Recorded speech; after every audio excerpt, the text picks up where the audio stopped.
এই সরকারের বিরুদ্ধে যদি প্রয়োজন হয় এখান থেকেই শফিকুর রহমান সাহেবের নেতৃত্বে আন্দোলন ইনশাআল্লাহ শুরু হবে।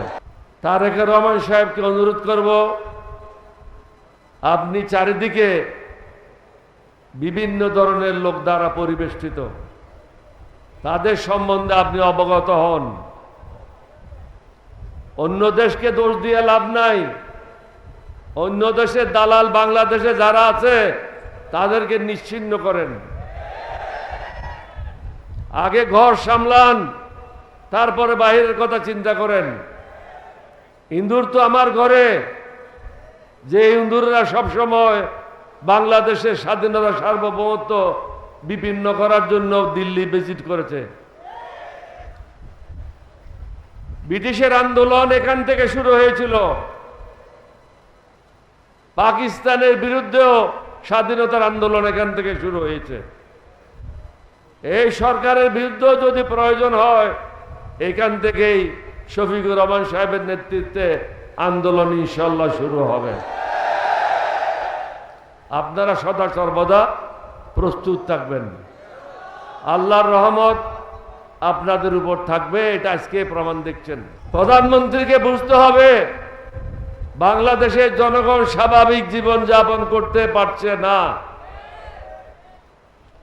কোন মহিলা স্বাচ্ছন্দ্যে ঘর থেকে বের হতে পারছে না। আমাদের মেয়েরা স্কুল কলেজে নিরাপদ না। ব্যবসা বাণিজ্য যারা করে তারা নিরাপদ না। যদিও ডাকাতেরা এখন ক্যালকাটায় আছে, চোরেরা তো বাংলাদেশে আছে। সুতরাং তাদের হাত থেকে আমাদেরকে রক্ষা করতে হলে আপনাকে কঠিন হতে হবে, কঠোর হতে হবে। জি হুজুর করে সরকার চলে না। আর আপনার জায়গায় অন্য কেউ প্রক্সি দেবে, এটাও ঠিক না। আপনাকে বলতে হবে I am the prime minister, এবং আমি কথা বলবো। আমার কোনো চাকরের প্রয়োজন নাই। নিজকে প্রধানমন্ত্রী হিসাবে প্রতিষ্ঠা করেন। আমাদের 11 দলীয় জোটের থেকে তো আপনি সব সময় বিভিন্নভাবে সহযোগিতা পাচ্ছেন।